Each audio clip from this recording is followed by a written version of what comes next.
Olá a todos e bem-vindos ao Sem Rastros. Eu sou a Luciana e aqui nesse podcast eu conto histórias de pessoas desaparecidas. O caso de hoje é um pouco mais longo, porque tem muitas coisas acontecendo paralelamente, tanto que foi o episódio que eu mais demorei para terminar de escrever. Mas eu vou tentar explicar da melhor maneira possível. Tara Calico estava no começo de sua vida adulta quando desapareceu, e sua história mostra que, às vezes, as pessoas que deveriam nos ajudar são aquelas que devemos desconfiar. Bem-vindos ao Sem Rastros, essa é a história de Tara Calico.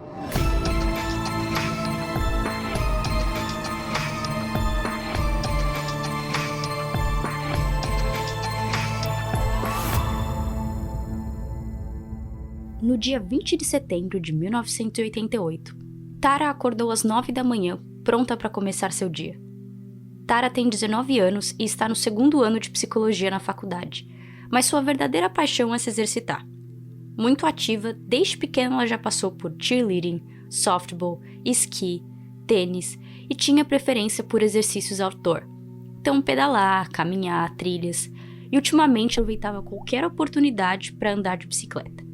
Então quando ela olha pela janela e vê que o dia está muito bonito, sua decisão foi óbvia: vou sair para pedalar. Tara gostava de andar de bicicleta todos os dias pela mesma rota, em uma rodovia perto de sua casa.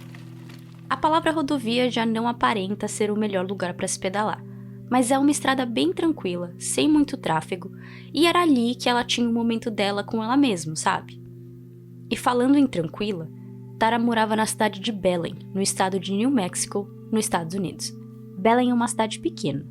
No último censo que eu achei, de 2010, dizia que a cidade tinha apenas 10 mil habitantes. E eu não achei o número de 1988, mas eu imagino que não deve ter mudado muito. E pelo seu pequeno tamanho, Belen era considerada uma cidade segura, onde nenhum pai tem medo de seus filhos saírem para brincar nas ruas ou de seus vizinhos. Essa rodovia que Tara gostava de pedalar se chama Rodovia 47, e para vocês verem que ela não estava para brincadeira, o trajeto total que ela percorria eram quase 60 quilômetros, 30 para ir, 30 para voltar, quase todos os dias. Antes de sair naquela terça, Tara separa as roupas que vai usar mais tarde e os livros que precisa levar para a faculdade. Ela avisa sua mãe, Patty, que vai sair para pedalar e aproveita para perguntar se podia usar a bicicleta da mãe, já que a sua própria estava com o pneu furado. Normalmente, Patty iria junto nessas pedaladas, mas na última vez em que foi, ela teve a sensação de que estava sendo seguida por um carro, então decidiu parar de ir por um tempo. Ela contou essa história para Tara e pediu para a filha tomar cuidado e comprar um spray de pimenta, mas como qualquer jovem de 19 anos, Tara achou que a mãe estava exagerando e não comprou spray de pimenta ou mudou sua rotina. De qualquer maneira, Patty deixa a filha pegar sua bicicleta emprestada e Tara pede mais uma coisa antes de ir. Mãe, se eu não voltar para casa até o meio-dia, por favor me busque. Eu vou pedalar na rodovia 47 como sempre, e se eu atrasar, você me pega ao longo do caminho, ok? Ok, Patty responde. Tara pediu isso porque tinha combinado de se encontrar com seu namorado mais tarde, Jack Cole, que ela conheceu e começou a namorar mais cedo naquele mesmo ano. Ele era capitão do time de futebol americano da faculdade, o que para quem já viu filmes de escolas ou faculdades americanas, sabe que a pessoa mais popular são os capitães. Para os meninos é o de algum esporte, principalmente o futebol americano, e para as meninas é a capitã do cheerleading. Desde que eles começaram a ficar juntos, ela gostava ainda mais de sair para se exercitar, porque Jack a acompanhava em algumas dessas aventuras. Naquela terça, eles tinham marcado de jogar tênis ao meio-dia e depois ela iria para a faculdade às 3:30 da tarde. Então, às 9:30 da manhã, Tara se despede e sai pedalando a bicicleta rosa de sua mãe de casa. Essa foi a última vez em que Patty viu sua filha. Meio-dia chega e Tara ainda não tinha voltado. Cumprindo sua parte do combinado, Patty entra no carro e dirige, ida e volta na rodovia 47, mas não encontra a Tara. Ela acha um pouco estranho, mas acredita que elas provavelmente se desencontraram e dirige de volta para casa, esperando encontrar sua filha lá. Com história de casos mais velhos como esse, é bom lembrar que celulares e até mesmo pagers não existiam ou não eram populares, por isso não tinha outro jeito das duas se comunicarem. Patty chega em casa e agora sim ela começa a se preocupar. Tara não está lá. Primeiro ela liga para alguns hospitais, pensando que Tara pode ter se acidentado enquanto pedalava. Sem nenhuma novidade, ela liga para Jack, o namorado, mas ele também não sabe de nada. Ela liga para os amigos de Tara, mesma coisa. Então, finalmente, Patty liga para a polícia. 911, what is your emergency? A Michelle, irmã da Tara, disse em uma entrevista que a única coisa que ela pensava era: nossa, a Tara tá encrencada quando chegar em casa. Ela fez a mamãe ligar para a polícia. Ela vai ficar de castigo quando aparecer, com certeza. Michelle tinha 14 anos em 1988. Então ela não entendeu de primeira o que estava acontecendo e achou que Tara voltaria a qualquer instante. Foi quando ela, o namorado e amigos saem para procurar por Tara na rodovia que Michelle começou a entender a gravidade da situação. Já estava ficando à noite, frio, e todos estavam andando de mãos dadas procurando por pistas. Eles não encontram nada nessa primeira noite e no dia seguinte a busca oficial da polícia começa. Nessa busca, eles acham marcas de pneu de bicicleta em um dos lados da rodovia 47. Para vocês entenderem como é essa rodovia e onde ela fica, ela vai de norte ao sul em New Mexico e não tem absolutamente nada ao redor. Se você está dirigindo lá e olha pelas janelas do carro, para o lado esquerdo, direito, para frente, para trás, tudo que você vai ver é mato. Então essas marcas de pneu estavam indo na direção do mato, para dentro dele. Elas começavam no acostamento da rodovia e continuavam por mais ou menos 100 metros adentrando o mato. Próximo às marcas de pneu de bicicleta, também acharam marcas de pneu de carro. Depois, detetives também acham pegadas e no fim dessas pegadas encontram uma fita cassete de uma banda de rock chamada Boston, vários pedaços de plástico quebrados de um Walkman e uma latinha de cerveja vazia. Patty e Michelle confirmaram que a fita cassete era de Tara e os pedaços de plástico também pertenciam ao Walkman amarelo que ela usava em suas pedaladas. Estava ficando cada vez mais claro que algo tinha acontecido, algum tipo de briga ou conflito envolvendo mais pessoas, e Michelle acreditava que o Walkman quebrado podia ser proposital, que Tara tinha deixado ali de propósito, criando uma trilha, tipo João e Maria, para que o policial soubesse onde procurar. Nos próximos 5 dias, as equipes dobram suas buscas e dentro desses dias, eles acham o restante do Walkman de Tara a 30 quilômetros de distância de onde eles acharam os primeiros plásticos quebrados. O restante do aparelho estava perto de uma montanha, que é um local bem remoto e sem civilização, o que pode significar que Tara foi levada até esse local, ou que os abdutores dela se desfizeram do Walkman nessa área justamente por ser isolada, pensando que ninguém acharia essa pista. Mais de 200 pessoas participaram dessas buscas, por terra, ar e águas, cães farejadores, cavalos, barcos, foram usados todos os recursos possíveis, mas ninguém encontra a Tara, e a busca chega ao fim no dia 27 de setembro de 1988, uma semana desde que ela desapareceu.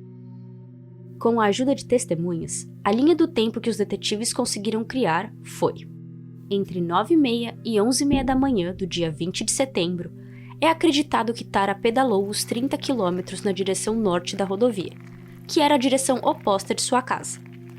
Às 11h30, Tara é vista pedalando na direção sul por 2 homens que estavam andando a cavalo na área, então ela já estava voltando para casa. Às 11h45, 3 homens estavam dirigindo nessa rodovia e passam por Tara. Eles notam uma caminhonete branca dirigindo atrás dela, bem perto e bem devagar, como se estivesse seguindo mesmo. Ela estava ouvindo música em seu Walkman, então é possível que nem percebeu que tinha um carro atrás dela. Logo depois, outro motorista passando por ali também vê Tara e a caminhonete. Ele olha para dentro do veículo e consegue ver que tem mais de uma pessoa no carro.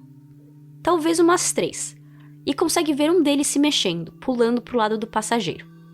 Não dá para entender direito o que ele viu, mas a testemunha confirma que viu o homem se mexendo dentro da caminhonete. No total, 7 pessoas viram Tara andar de bicicleta naquele dia e 5 dessas 7 viram a caminhonete branca também. 4 delas foram hipnotizadas para ver se lembravam de algo a mais, mas nada veio especificamente dessa tentativa. No dia 25 de outubro, um mês depois do desaparecimento, o detetive principal do caso, o xerife Lawrence Romero Sr., vai ao público falar que a polícia está procurando por pelo menos 2 homens. Baseado nos relatos de testemunhas, o motorista tem entre 35 e 45 anos, branco, cabelos avermelhados, 1,80 m de altura, 120 quilos, e conseguiram até descrever que o homem tinha pé de galinha ao redor dos olhos. Já a caminhonete parecia ser dos anos 1950, da Ford, rodas cromadas, pneus largos e o emblema da Ford na cor vermelha. Eu queria pausar o caso aqui e fazer um pequeno comentário. Eu tô começando a ficar com medo real de caminhonetes. Se vocês ouviram todos os episódios do Sem Rastros até agora, vocês viram que em todos eles existe alguma conexão com uma caminhonete, e na maioria de suas vezes da cor branca. Eu não tô fazendo isso de propósito, tá? Só agora, enquanto eu escrevi o episódio de hoje, eu percebi essa similaridade entre as histórias. Antes, eu tinha medo de 2 homens em uma moto, mas agora eu tenho medo de 2 homens em uma moto e de caminhonetes, principalmente brancas. Mas voltando ao caso, semanas se passam, centenas de ligações chegam para os detetives, algumas entrevistas são feitas, mas ninguém foi preso ou declarado suspeito. Por quase 1 ano não se tem nenhuma novidade ligada ao caso de Tara, mas isso está prestes a mudar. No ano seguinte, o caso recebe uma nova leva de atenção e muda completamente o rumo das investigações.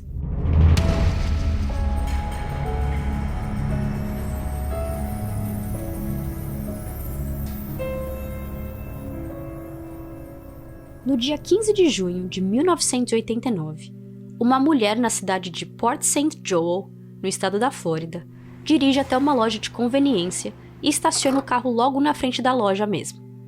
E ao lado da vaga dela tem uma van branca estacionada. Ela entra na loja e sai uns 10 minutos depois. A van não está mais lá, mas agora, no meio da vaga, ela vê o que parece um pequeno papel branco.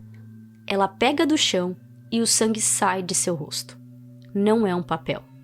É uma foto Polaroid de 2 jovens, um menino e uma adolescente, ambos com suas mãos presas atrás das costas e suas bocas tapadas com fita preta, seus olhos mostrando o único sentimento que alguém poderia ter naquela situação: medo.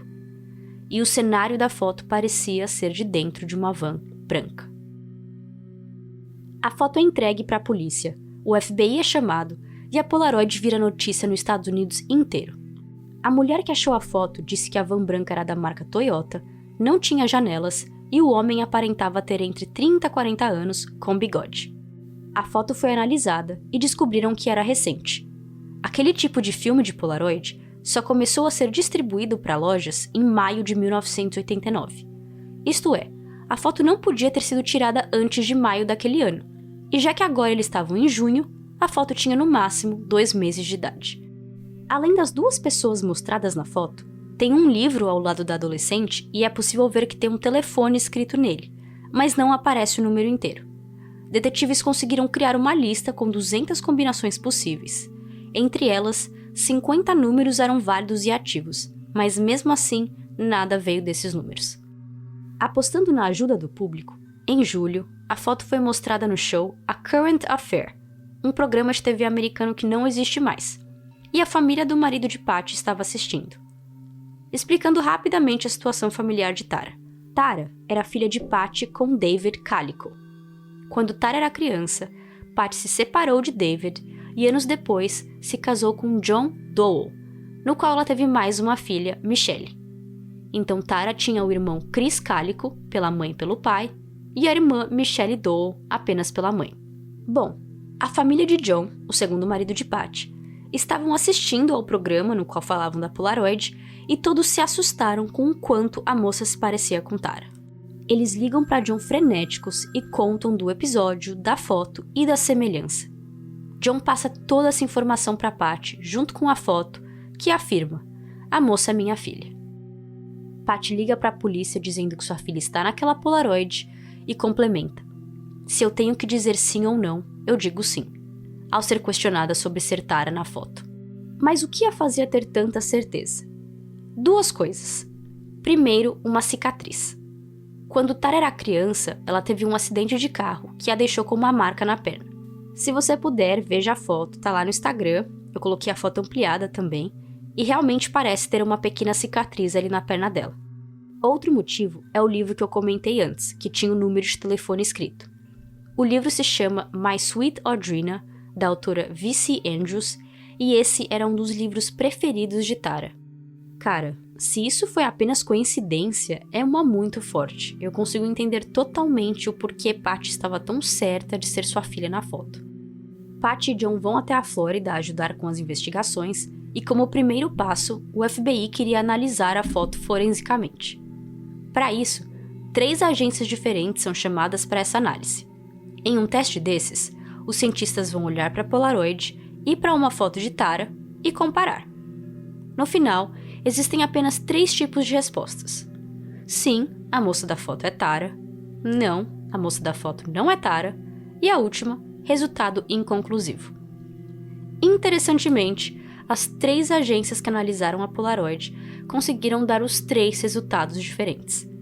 O Scotland Yard disse que era Tara, o Los Alamos National Lab deu que não era, e o FBI deu resultado inconclusivo. O laboratório Los Alamos, por exemplo, que deu o resultado negativo, pontuou um dos motivos pelo qual acreditavam não ser Tara. O formato das sobrancelhas eram diferentes. Mas se a gente for brincar de ser advogado do diabo, isso em si não é o bastante, porque precisamos considerar o cenário de ambas fotos analisadas. A primeira, de Tara, é uma foto normal onde ela está feliz, sorrindo, vivendo sua vida. E ela provavelmente fazia suas sobrancelhas esteticamente, o que muda o formato. Já a segunda foto é de uma jovem que está com suas mãos presas, boca tampada, cabelos bagunçados e um semblante bem triste, provavelmente com muito medo. A própria Patty disse que levou tudo isso em consideração e que mesmo assim ainda acreditava ser sua filha. Já a Michelle diz que, ao contrário da certeza de sua mãe, ela flutuava entre achar que era sua irmã ou não, mas que consegue ver o quão parecidas são caso não seja a Tara. No final, o FBI usou o resultado inconclusivo como o resultado oficial, já que 2 dos 3 resultados eram mais negativos do que positivos. Muito se fala da jovem da foto e se é ou não Tara, mas não podemos esquecer do menino e de que ele também precisava ser identificado. Assim, quando a foto saiu, outra mãe em New Mexico achou que tinha encontrado seu filho, Michael Henley Jr., de 10 anos. Em abril de 1988, 5 meses antes de Tara desaparecer, Michael foi acampar com seu pai nas montanhas Zuni, também em New Mexico. Não fazia nem 20 minutos que eles tinham chegado no acampamento quando Michael desapareceu. A polícia foi contatada, equipes de buscas foram acionadas, mas Michael não foi encontrado. E ele realmente se parece com o menino da foto, mas assim como Tara, não era possível ter certeza. A mãe de Tara e de Michael se encontram na Flórida e juntas elas tinham aquela estranha esperança, felizes pela possibilidade de que seus filhos estavam vivos, mas ao mesmo tempo apavoradas em pensar no que podiam estar sendo feito a eles. Mas enquanto Patty continuava na luta para achar sua filha, a família de Michael finalmente o encontra. Em junho de 1990, 2 anos depois que Michael desapareceu, e 1 ano depois da Polaroid surgir, o corpo dele foi encontrado nas montanhas Zuni, a menos de 10 quilômetros de distância do acampamento onde ele foi com seu pai. O legista concluiu que ele tinha morrido de exposição. Momento ciência. O que é morrer de exposição? O nosso corpo está sempre interagindo com o mundo. Para cada situação, o corpo muda a maneira de agir e sobreviver. Por exemplo, se ficamos com calor, nós vamos suar. Se ficamos com frio, vamos tremer. Mas depois de um tempo, se fica muito quente ou muito frio, o corpo desiste de tentar se adaptar. Então, quando ficamos expostos por muito tempo em uma situação estressante ou não comum, o nosso corpo fica sem saída, sem saber o que fazer, o que pode acabar levando à morte. A maioria das vezes que o termo morte por exposição é usado, costuma ser em casos de pessoas que se perdem em florestas ou trilhas e acabam morrendo de frio, calor, desidratação ou fome. No caso de Michael, é acreditado que ele saiu andando sozinho e acabou se perdendo, morrendo provavelmente no mesmo dia ou alguns dias depois por hipotermia. Com o desaparecimento de Michael Henley Jr. solucionado, o menino da foto voltava a ser desconhecido. Também em 1990, outras 2 Polaroids são encontradas na Califórnia. A primeira mostrava o rosto de uma mulher com a boca tampada, mas a foto foi tirada com flash, bem perto do rosto, então a cara dela tá bem branca e não dá pra ver seus detalhes faciais, mas pelo pouco que é visto, não se parece com Tara. A segunda Polaroid é de uma moça em um trem, com as mãos presas e a boca também tampada, com um homem do lado dela rindo. Olha, essa foto parece ser montada. E acho também que é o nosso cérebro tentando se proteger e pensar que a foto é falsa, né? Porque ela foi tirada em um trem, então eu custo acreditar que uma mulher possa ter sido abusada ou agredida em público sem ninguém fazer nada. Então até agora nós temos 3 Polaroids. A primeira com o adolescente e o menino na foto, a segunda com o rosto de uma mulher com flash e a terceira de uma mulher num trem com um homem. Se não fosse o bastante, 20 anos depois, outras 3 fotos entram no caso. 2 envelopes são enviados diretamente para a sede da polícia de Port St. Joe, a mesma cidade em que a primeira Polaroid foi encontrada lá em 1989. O primeiro envelope foi enviado em junho de 2009 e o segundo em agosto de 2009, ambos com o selo da cidade de Albuquerque, em New Mexico. O terceiro envelope foi mandado para um jornal da mesma cidade. O primeiro envelope tinha a foto de um menino, cabelos escuros e sua boca tampada, mas dá para perceber que alguém com uma canetinha preta pintou a boca dele na foto, dando a entender que a sua boca estava realmente tampada. E o segundo envelope comprova isso, pois é a mesma foto, mas sem a canetinha preta, então a boca do menino aparece normalmente. Já o terceiro envelope tem outra foto de um menino com mais canetinha preta na boca. Detetives não tinham certeza se o menino do segundo e terceiro envelope eram o mesmo ou diferentes, e além disso, nunca conseguiram solucionar todo esse mistério das Polaroids. Até hoje não se sabe quem enviou essas fotos, o porquê, quem são os garotos e se realmente tem ligação ao desaparecimento de Tara. Sem conseguir mais nenhuma pista pelas fotos e sem jamais terem certeza se era Tara ou não, o caso foi ficando frio. Décadas se passaram, investigadores privados foram contratados, mas nada. E assim ficou até setembro de 2008, quando o xerife René Rivera, que trabalhava na cidade de Belen, disse que sabia quem tinha sequestrado e matado Tara. O que o xerife Rivera conta é que 1 ano antes, no aniversário de 19 anos do desaparecimento de Tara, ele recebeu informações do que aconteceu naquela terça-feira de setembro. Aparentemente, alguns adolescentes estavam brincando com Tara, ou, vamos usar o português correto, né? Estavam apurrinhando, enchendo o saco de Tara de trás de uma caminhonete enquanto ela pedalava, e meio que atropelaram ela, o que fez Tara cair. Os homens então a sequestraram e depois a mataram. Rivera termina dizendo que o motivo pelo qual nunca prendeu esses homens foi justamente por não ter mais evidências comprovando a veracidade dessa história, especificamente o corpo de Tara. Quando questionado o por que raios ele resolveu falar sobre isso agora, do nada, Rivera falou que estava esperando que os próprios suspeitos ou pessoas envolvidas no caso iam aparecer e, no mínimo, falaram de o corpo de Tara estava enterrado. Obviamente, isso não aconteceu. Eu não sei o que ele estava esperando, porque os homens iam simplesmente pensar: opa, ele tá falando de um caso que eu tô envolvido, que é um crime, deixa eu ir lá contar mais detalhes. Não aconteceu, ninguém apareceu, ninguém veio falar nada. Mas mesmo sem ninguém aparecer para dar mais informações, essa história combinava com os depoimentos de 2 homens que foram interrogados no caso de Tara. O primeiro é de um homem chamado Henry Brown, um cidadão de New Mexico que desde então já morreu. Na verdade, ele morrer foi o motivo pelo qual temos seu depoimento. Henry ficou doente e quando percebeu que seus dias estavam contados, ele pediu para falar com os detetives no caso de Tara, pois tinha uma confissão a fazer. Eu baixei o documento oficial com a confissão de Henry e eu vou ler uma parte aqui para vocês. Talvez certas palavras fiquem repetitivas ou algumas informações sejam novas ou fora de contexto, mas eu estou traduzindo diretamente do inglês para português, sem mudar nada, e depois que eu terminar de ler, eu explico qualquer coisa que possa ter ficado solta. O delegado Frank Metola disse que estava em contato com Henry Brown em sua casa e que Henry falou que estava morrendo e queria confessar. o delegado Frank utilizou seu gravador fornecido pela polícia para essa entrevista. Henry Brown explicou que na mesma época em que Tara Calico desapareceu, Lawrence Romero Jr.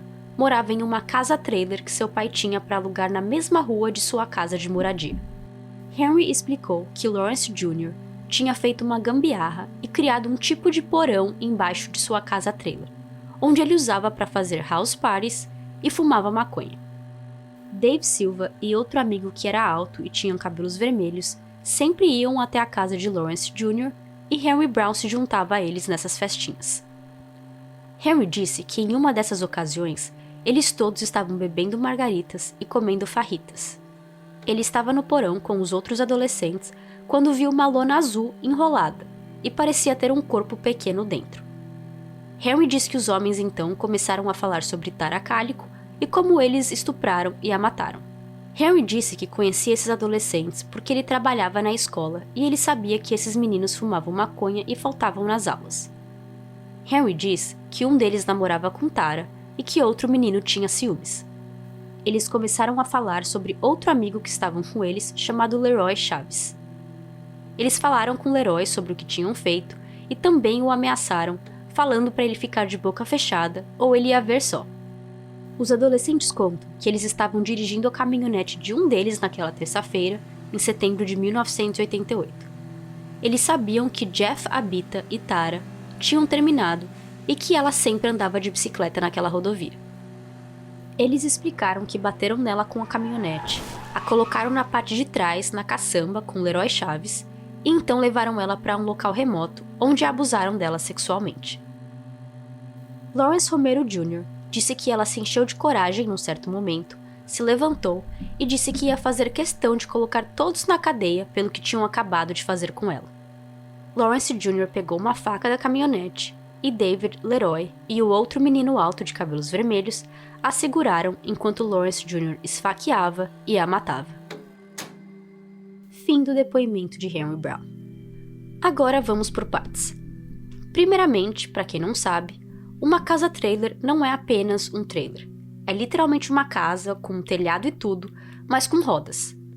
Eu tô explicando porque quando eu li pela primeira vez, eu não tava conseguindo entender como eles tinham conseguido construir um porão em um trailer.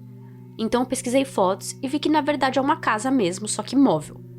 Então para eles construírem esse porão, eles tinham que cavar um buraco no chão mesmo. E eu imagino que é isso que eles fizeram, porque não tem nenhuma foto para eu saber exatamente como ficou. Segundo, a parte do Leroy Chaves fica um pouco confusa. Primeiro, Henry fala sobre ele como se ele não fizesse parte do que aconteceu com Tara, incluindo que Leroy também foi ameaçado caso abrisse a boca. Mas depois, Henry conta que Leroy participou do assassinato, até a segurando enquanto Lawrence a esfaqueava. O que eu consigo entender disso é que talvez Leroy tenha ficado nervoso ou fosse, como dizem, o elo mais fraco entre eles. Então os outros adolescentes precisaram dar um sacode nele para ficar quieto e guardar segredo. Terceiro detalhe confuso é esse tal namorado Jeff Abita. Nós sabemos que Tara namorava com Jack Cole, com quem ela estudava na faculdade. Não achei nenhuma fonte sobre esse Jeff ser talvez um ex-namorado, então pode muito bem ser que essa parte da história seja mentira, o que faz a história toda ter menos credibilidade, ou se a gente forçar para tentar encaixar, pode ser que Jeff fosse apenas um menino no qual Tara já tinha beijado, ficado e só. No depoimento de Henry, ele também diz que, primeiramente, o corpo de Tara ficou enterrado em uma mata ali na região, mas quando as buscas aumentaram de tamanho, Lawrence ficou com medo e levou Tara para sua casa-trailer. Aí depois, ele se desfez do corpo dela em um lago não especificado. Na época do crime, em 1988, Lawrence Jr. e sua trupe ameaçaram Henry caso ele contasse a história para alguém. Mas agora que ele estava mais velho e morrendo, ele queria limpar sua consciência, e por isso temos seu depoimento apenas em 2010, ano em que Henry morreu. Um dos motivos que me faz acreditar nessa história do Henry é por causa do tal cara de cabelos avermelhados. Ele nunca fala o nome dele, provavelmente porque ele não sabe o nome, mas a descrição do retrato falado que eles deram lá no começo, em 1988, era de um cara que tinha cabelos avermelhados. Eles erraram na idade, né? Porque no primeiro depoimento oficial do xerife, eles falaram que provavelmente o cara tinha entre 35 e 45 anos. Mas eu até consigo acreditar que eles tenham errado, assim, em algumas partes do que eles viram, mas o cara tinha cabelos avermelhados e não é tão comum assim, né? Por isso que eu sinto que essa história podia ter um quê de verdadeiro. E, para fazer dessa história mais verdadeira, tem outro depoimento de um outro entrevistado que conta a mesma coisa. Esse é de 2013, foi por um homem chamado Donald Dutcher, que dizia que um amigo que tinha participado do assassinato tinha confessado para ele e também colocou o nome de Lawrence Jr. como o principal do crime. E, se vocês prestaram atenção no começo desse episódio, vocês já devem ter feito a conexão, mas aqui vai. Lawrence Romero Jr. é filho do xerife encarregado da investigação do desaparecimento de Tara Calico, Lawrence Romero Sr. É altamente especulado que Lawrence Sr. ajudou a encobrir o crime que seu filho cometeu. Lawrence Jr. morreu em 1991 por suicídio, e mais uma vez, especulações dizem que ele deixou uma carta confessando ter assassinado Tara. Essa carta nunca foi encontrada, então pode ser que ela nunca existiu e é tudo fofoca, ou que Lawrence Sr. e o xerife René Rivera destruíram essa confissão antes de chamar a polícia e os paramédicos.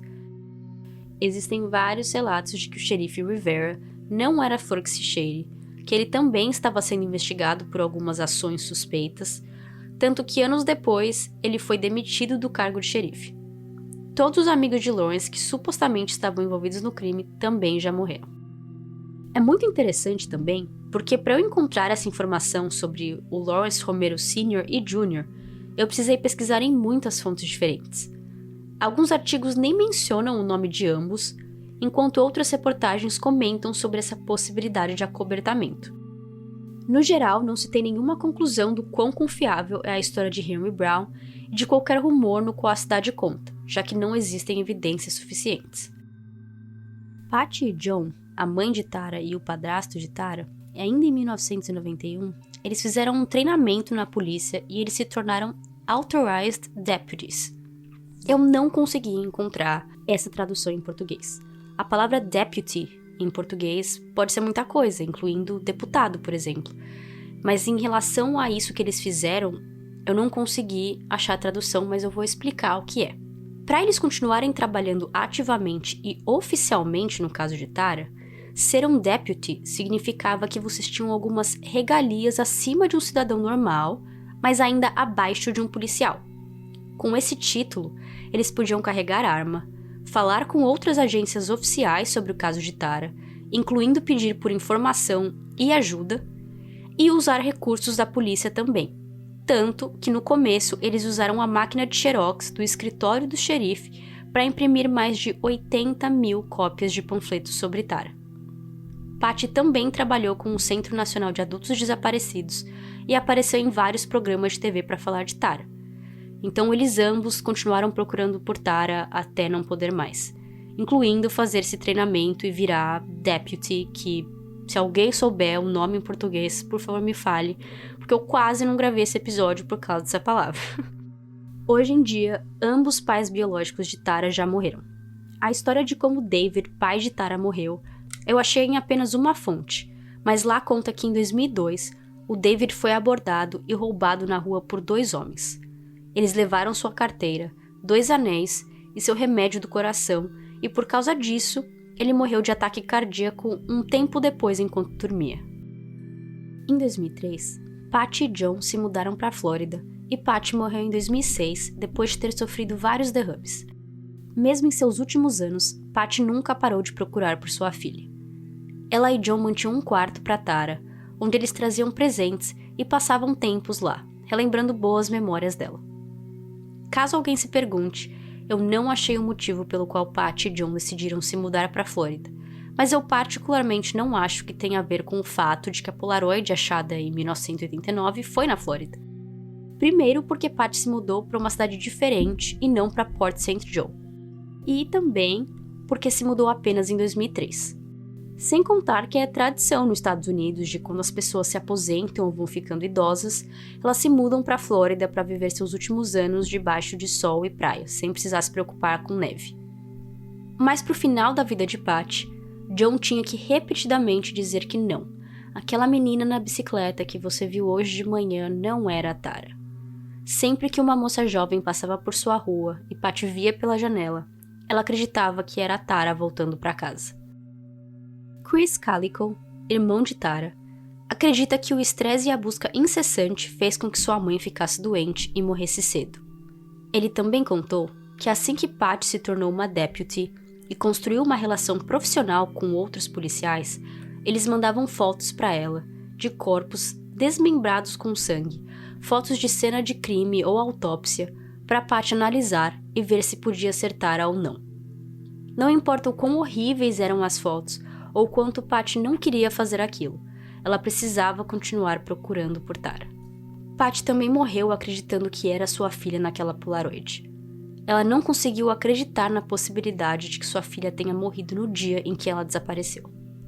Depois da morte de Patty, Michelle resolveu continuar o trabalho da mãe e se juntou à amiga de infância de Tara, Melinda Esquivel, e criaram um podcast chamado Vanished: The Tara Calico Investigation. Juntas, as duas contam mais detalhes do caso de Tara, detalhes da investigação e entrevistas. A ideia para esse projeto veio em 2008. Depois de ler uma matéria relembrando o caso de Tara, Melinda comentou sobre o artigo com amigos, frustrada em ver o caso de sua amiga ainda não resolvido. A resposta que ela recebeu a chocou. "Oh, Melinda, a cidade toda sabe quem são os culpados." A amiga de Melinda estava se referindo aos homens, que eram adolescentes na época, incluindo o filho do xerife da cidade. Enquanto Patty acreditava que sua filha estava viva até seu último suspiro, Michelle já acredita que ela tenha morrido logo depois de desaparecer e que a família desses suspeitos possivelmente ajudaram no encobrimento do crime. Em sua pesquisa com Melinda, elas descobriram que em Belen é entendido que todos da pequena comunidade sabem o que aconteceu com Tara, mesmo sem ninguém preso ou depoimentos oficiais da polícia. Foi isso que levou Melinda a criar o podcast, porque ela queria tentar investigar o caso e logo de primeira se deparou com um monte de gente dizendo que sabiam o que tinha acontecido e quem tinha cometido o crime. No final, independente de quem cometeu o crime, a verdade é que além do homicídio, todos os outros crimes já prescreveram. Sequestro, estupro, acobertamento de corpo, entre outros delitos que os suspeitos podem ter cometido em 1988, já não têm mais validade na lei, já prescreveram. O único crime que alguém ainda poderia ser preso e condenado hoje em dia é o de homicídio. Em 2019, o FBI anunciou que eles estão oferecendo $20 mil como recompensa para qualquer pessoa que tenha informação sobre o caso. Quando Tara saiu de casa para andar de bicicleta naquela manhã de setembro, ela estava usando uma blusa branca escrito First National Bank of Belen, shorts brancos com listras verdes, meias brancas até o tornozelo e um tênis branco e azul. Ela também usava um anel dourado no formato de borboleta com um diamante, um anel dourado com uma pedra ametista e brincos de argola também dourados.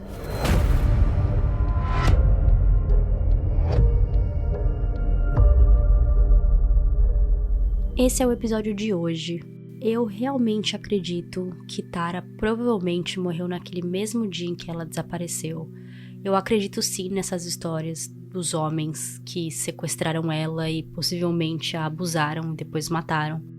Acredito um pouco na possibilidade do filho do xerife ter cometido esse crime e que o xerife tenha ajudado a cobertar, mas mesmo que não tenham sido eles especificamente, eu acho que essa é uma teoria mais provável do que aconteceu com ela do que as fotos da Polaroid na Flórida.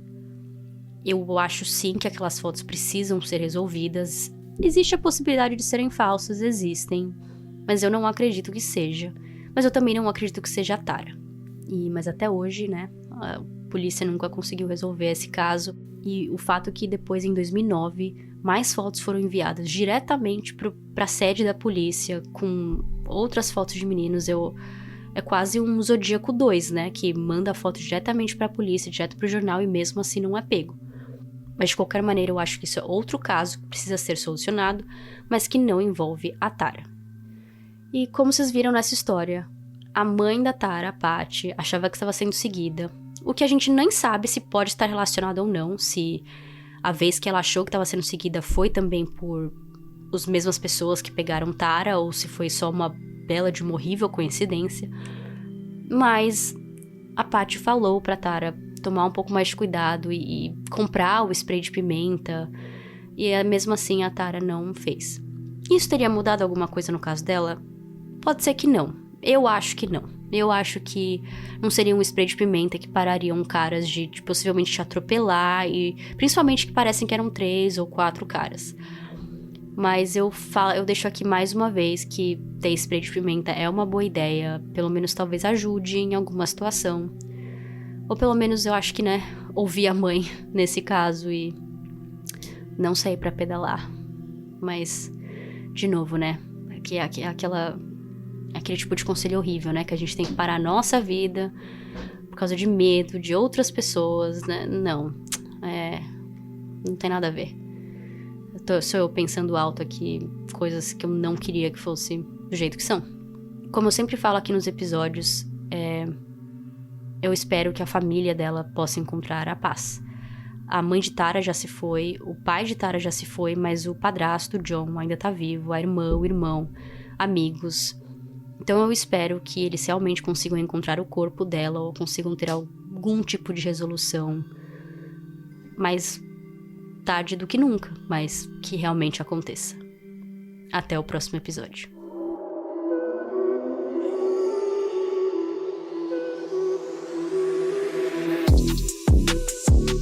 Muito obrigada por ouvirem ao Sem Rastros.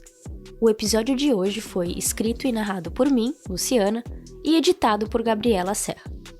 Para ver mais fotos e fontes desse caso, acesse o site www.semrastrospodcast.com e você também encontra fotos no nosso Instagram, @semrastrospodcast. Eu também tenho um grupo no Telegram, é Sem Rastros Podcast, e lá a gente pode discutir e comentar com outros ouvintes sobre os casos que eu posto aqui. Até o próximo episódio!